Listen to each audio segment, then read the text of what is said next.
அனைவருக்கும் வணக்கம். நான் உங்க குருசுலி கிருஷ்ணா. இன்னைக்கு ஒரு முக்கியமான டைட்டில் தான். அதாவது வயசுக்கு தகுந்த மாதிரி ஒவ்வொருத்தருக்கும் ஒவ்வொரு மாதிரியான விருப்பங்கள் இருக்கும். இதாகணும், அதாகணும், இத பண்ணணும், அத பண்ணணும், எனக்கு இப்படி இருக்கணும். சோ இதெல்லாமே வந்து நம்மளுடைய விருப்பம், சுய விருப்பம் சொல்றோம் இல்லையா? சோ இதெல்லாம் என்னது? ஆசை.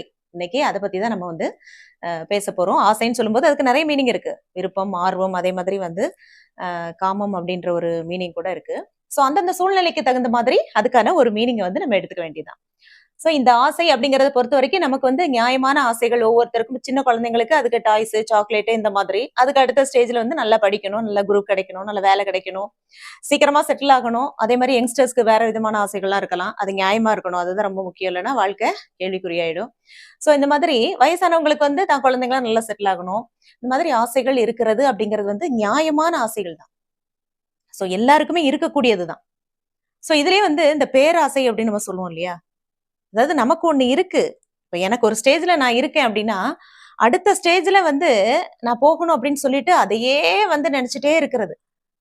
இல்ல இல்லாத ஒண்ண வந்து நான் வந்து கற்பனை பண்ணிக்கிட்டு, எனக்கான ஆசையே நான் வேற லெவல்ல தான் நான் யோசிச்சுட்டு இருப்பேன். சோ இதெல்லாம் வந்து பேராசை. எது நடக்குமோ, அது வந்து எது நம்மளால முடியுமோ, அதுக்கு வந்து நம்ம முயற்சி பண்ணலாம். எல்லாருமே ஆசைப்படலாம். அதுக்கான ரைட்ஸ் இருக்கு எல்லாருக்குமே. சோ அதுக்கான முறையான பயிற்சி இருக்கணும். அது என்ன செய்யுது? முயற்சியும் இருக்கணும். அப்பதான் அது நடக்கும். இல்லன்னா எப்படி நடக்கும்? சோ இத தாண்டி காமம் அப்படிங்கிற ஒரு மீனிங் இருக்குன்னு சொன்னேன் இல்லையா? காமம் அப்படிங்கிறது வந்து அதீத ஆசை. இப்போ ஒரு பொருள் வேணும் அப்படிங்கிறதுக்கு ரொம்ப அடமன்ட்டா பிடிவாதமா அதையே நெனச்சுட்டு இது பண்ணுவாங்க இல்லையா?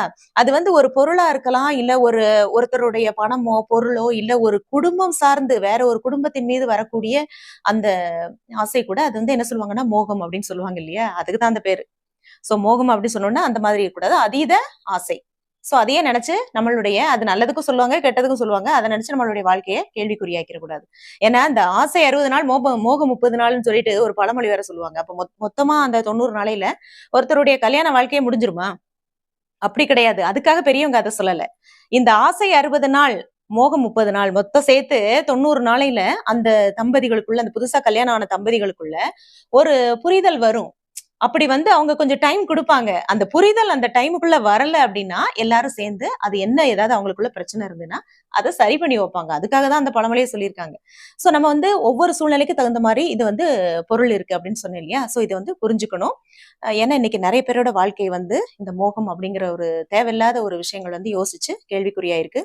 சோ இதெல்லாம் தவிர்த்துட்டு நல்ல செயல்களுக்கான ஆசை, விருப்பம் அத நோக்கி நம்ம பயணிக்கணும். இதுதான் இன்றைய முக்கியமான பதிவு. பிடிச்சிருந்தா லைக் பண்ணி, ஷேர் பண்ணி, கமெண்ட் பண்ணுங்க. இது நம்மளுடைய ஆலிசல் சேனல். நன்றி.